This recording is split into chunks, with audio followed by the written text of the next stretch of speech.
Hi friends, Moto plus YouTube ఛానల్కి స్వాగతం. ఇప్పటివరకు మన ఛానల్ సబ్స్క్రైబ్ చేసుకోకపోతే మీరు దయచేసి సబ్స్క్రైబ్ చేసుకోండి, ఛానల్ని ఆదరించండి. నా పేరు శ్రీనివాసరావు.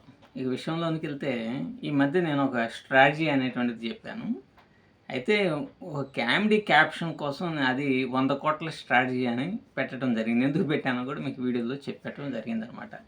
చాలామంది ఏం చేస్తున్నారంటే ₹1,00,00,000 స్ట్రాటజీ, జీవితాన్ని మార్చే స్ట్రాటజీ, బంగారం కొనిచ్చే స్ట్రాటజీ అని ఇట్లా రకరకాల స్ట్రాటజీస్ చెప్పారు కాబట్టి నేను జస్ట్ అది 100 క్రోర్స్ స్ట్రాటజీ అని చెప్పాననమాట. నిజంగానే అది ₹100 కోట్ల స్ట్రాటజీనేనండి. సరైనటువంటి కోణంలో కనుక దాన్ని ఇంప్లిమెంట్ చేస్తూ దాన్ని కనుక బాగా డెవలప్ కనుక జాగ్రత్తగా కనుక చేసుకోగలిగితే, ఇప్పుడు ఫస్ట్ 1 లాట్, 2 లాట్, 3 లాట్స్తో అట్లా చేస్తూ ఉంటారు. ఏమన్నా మీ కాన్ఫిడెన్స్ వచ్చి దాని మీద కమాండ్, మీ ఆ స్ట్రాటజీ మీద కమాండ్ కనుక వస్తే ఖచ్చితంగా దాని ద్వారా మీరు మంచిగా ఎర్న్ చేసుకోవడానికి అవకాశం అనేది ఉంటుందన్నమాట. అయితే నేను చెప్పాను కదా, ఏదైనా సరే ఒక స్ట్రాటజీ ఇంప్లిమెంటేషన్ కోసం రాంగ్ డైరెక్షన్స్లో పడకుండా ఉండటం కోసం మనం ఆప్షన్ చేయని కొద్దిగా గొప్ప ఎనాలిసిస్ చేయగలగాలన్నమాట. అప్పుడు ఇటువంటి స్ట్రాటజీస్ బాగా వర్కౌట్ అయ్యేటువంటి అవకాశం ఉంటుంది. ఈరోజు మీరు చూడండి, బ్యాంక్ నిఫ్టీ దాదాపుగా పివట్ పాయింట్ చుట్టూనే సర్కిల్ చేస్తూనే ఉన్నది, కానీ సరైనటువంటి ఆపర్చునిటీ రాలేదు. చిన్న ఆపర్చునిటీస్ వచ్చినాయి, కానీ 1:2 రేషియోలోనే వచ్చినాయి, అంతకంటే ఎక్కువగా రాలే. అయితే మనం ఆప్షన్ చైన్ కనుక అనాలిసిస్ చేసుకున్నట్టయితే మీరు కొన్ని ఎంట్రీస్ అనేటువంటివి తీసుకునేవారు కాదు. ఇంకా పైపెచ్చు అసలు సైలెంట్గా ఉండేవారు ఆప్షన్ చైన్ మీద ఒక అవగాహన కనుక ఉంటే.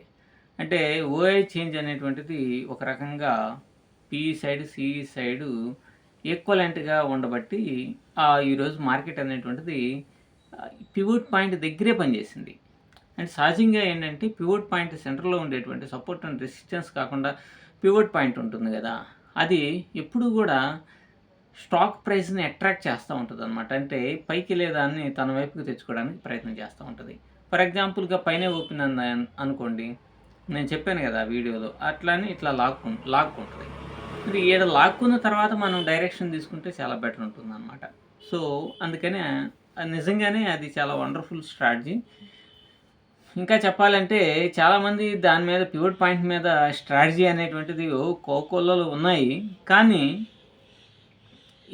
ఈ విధంగా అంటే ఒక స్టాక్ ప్రైస్ అనేటువంటిది ఇటువైపు లాగబడుతుంది అంటే, ఫర్ ఎగ్జాంపుల్గా ఓపెన్ ప్రైస్ చాలా పైన ఈ పివట్ పాయింట్కి బాగా దూరంగా ఓపెన్ అయింది అనుకోండి, మీరు గబక్కన బై చేయరు కదా, కొంత వెయిట్ చేయాలి.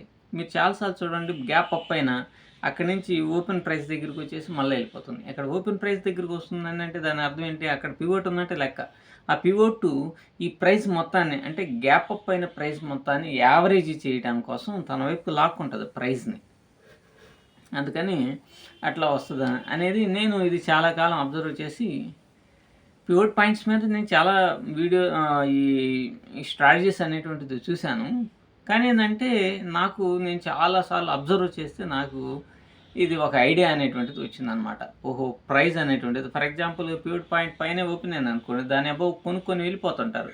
దీనివల్ల స్టాప్ లాస్లు హిట్ అవుతుంటాయి. ఇది కాదు అని చెప్పేసి చాలా రోజులు నేను దాన్ని అబ్జర్వ్ చేసినాక తర్వాత నా అంతటా నేను కొన్ని ఇండికేటర్స్ను కూడా దానికి యాడ్ చేశాను. కానీ వీటన్నిటికంటే కూడా నేను చెప్పినట్టుగానే ఈ పివట్ పాయింట్ దగ్గరకు వచ్చిన తర్వాతే యాక్షన్ అనేటువంటిది తీసుకుంటే మంచి రియాక్షన్ ఉంటుంది, ప్రాఫిట్ అనేటువంటిది బాగా బుక్ చేసుకోవడానికి అవకాశం ఉంటుంది. ఈరోజు మీరు కొన్ని స్టాక్స్ని చూసినా కూడా అదే అవుతుంది. అదే మీరు బాగా అబ్జర్వేషన్ చేయండి స్టాక్స్ని. ఇప్పుడు నేను స్ట్రాటజీ చెప్పంగానే కాదు, ఆ స్ట్రాటజీని ఒకసారి మీరు లైవ్లో పేపర్ ట్రేడు, అలాగే బ్యాక్ టెస్ట్ ఇవన్నీ కూడా చేసుకొని ఏమన్నా మార్పులు చేర్పులు మీ ఐడియాలజీకి కానీ అనుకూలంగా ఏమైనా మార్పులు చేర్పులు కానీ, లేకపోతే ఏదైనా ఒక ఇండికేటర్ని యాడ్ చేద్దామని ఆలోచనతో మీరు కొంచెం డెవలప్ చేసుకోండి దాన్ని. ఆ విధంగా కనుక చేస్తే నిజంగా అది చాలా వండర్ఫుల్ ఉంటుంది. ఎందుకంటే కొత్తగా స్టాక్ మార్కెట్లోకి వచ్చేటువంటి వాళ్ళకి ఏంటంటే ఈ మూవింగ్ యావరేజ్ ఉంటుంది. అది మూవింగ్ యావరేజ్ ఎక్కడ ఒక్కో టైం ఫ్రేమ్కి ఒక్కో రకంగా చూపిస్తుంది. ఆర్ఎస్ఐ ఉంటుంది, 40-60 తీసుకోవాలా, 30-70 తీసుకోవాలా అనేది ఇది ఒక పెద్ద కన్ఫ్యూజన్ ఉంటుంది. అలాగే సూపర్ ట్రెండ్ ఉన్నది అనుకోండి, అది అసలు డిఫరెంట్ టైం ఫ్రేమ్స్ దగ్గర డిఫరెంట్గా చూపిస్తూ ఉంటుంది. కాబట్టి మనకి ఈ పివట్ పాయింట్ అనేటువంటిది ఎక్కడ డిఫరెంట్ టైం ఫ్రేమ్స్లో డిఫరెన్స్ ఏం చూపించదు కదా, అవన్నీ సపోర్ట్ అండ్ రెసిస్టెన్స్ బేస్డ్ కదా.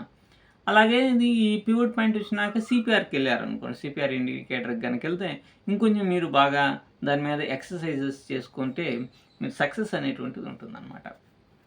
కాబట్టి నాకు తెలిసి స్ట్రాటజీస్ చాలా డిఫికల్ట్ అంటూ ఏముండవు. ఇప్పుడు సూపర్ ట్రెండ్ ఉందనుకోండి, మార్చుకుంటారు 7-10 అనో, లేకపోతే 10-2 అనో, 5-2 అనో, ఇట్లా రకరకాలుగా మార్చుకుంటూ ఉంటారు. ఇవన్నీ గందరగోళం పివట్ పాయింట్కి ఉండదు కదా. పివట్ పాయింట్కి స్టాండర్డ్ పెట్టుకున్న హ్యాపీ, అన్నీ హారిజెంటల్ లైన్సే కదా. అందుకనే నేను చాలాసార్లు చెప్పింది ఏంటంటే, మీరు హారిజెంటల్ లైన్ బేస్డ్ ఇండికేటర్స్ని వాడితే మీరు కన్ఫ్యూజ్ కాకుండా ఉంటారు. కొత్తగా స్టాక్ మార్కెట్లోకి వచ్చేవాళ్ళు మంచిగా మీ యొక్క ఆర్డర్స్ని ఎగ్జిక్యూట్ చేసుకోవడానికి అవకాశం ఉంటుందన్నమాట. అలా కాకుండా ఏదైనా ఇండికేటర్స్ని కనుక వాడితే అవి కొంత కన్ఫ్యూజ్ అనేటువంటిది చేసేటువంటి అవకాశం ఉంటుంది. దీనివలన మీరు తీసుకునేటువంటి పొజిషన్స్ మీద గజిబిజి గందరగోళం అవ్వటం, అలాగే స్టాప్ లాస్ అనేటువంటిది ఎక్కడ పెట్టుకోవాలో అనేటువంటి దానికి కన్ఫ్యూజ్ కాకుండా ఉంటారు. అదే మీరు ఫర్ ఎగ్జాంపుల్కి ఇదే అనుకోండి, పివట్ పాయింట్ మీద ఆ లైన్ మీద స్టాకు ఒక బుల్లిష్ క్యాండిల్ వేసింది. ఆ బుల్లిష్ క్యాండిల్ అబోవ్ ఏం చేస్తారు, ఎంట్రీ తీసుకుంటారు. కింద ఈ పివట్ పాయింట్ కింద పెట్టాలి, పివట్ పాయింట్ కింద స్టాప్ లాస్ పెడతారు. ఇక్కడ పెద్ద కన్ఫ్యూజ్ ఉండదు. అలాగే మూవింగ్ యావరేజ్ అనుకోండి, అసలు మూవింగ్ యావరేజ్లో స్టాప్ లాస్ అనేది ఎక్కడ పెట్టాలి అనేటువంటిది చాలా పెద్ద $1 మిలియన్ ప్రశ్నలాగా ఉంటుంది అన్నమాట. సో మనకి ఈజీగా ఉండేటువంటి మెథడ్ ద్వారా మనం గనక ట్రేడింగ్ అనేటువంటిది చేస్తే మనకేమవుతుందంటే కంటిన్యూగా ఒక కమాండ్ అనేటువంటిది దాని మీద వస్తుంది అనమాట. ఎప్పుడైతే ఒక స్ట్రాటజీ మీద మీకు కమాండ్ అనేటువంటిది వస్తుందో అప్పుడు మీరు చేసేటువంటి మొట్టమొదటి పని ఏంటంటే, మీరు సరైన టైంలో ఎంట్రీ తీసుకుంటారు. ఎంట్రీ తీసుకున్న వెంటనే స్టాప్ లాస్ని పెడతారు.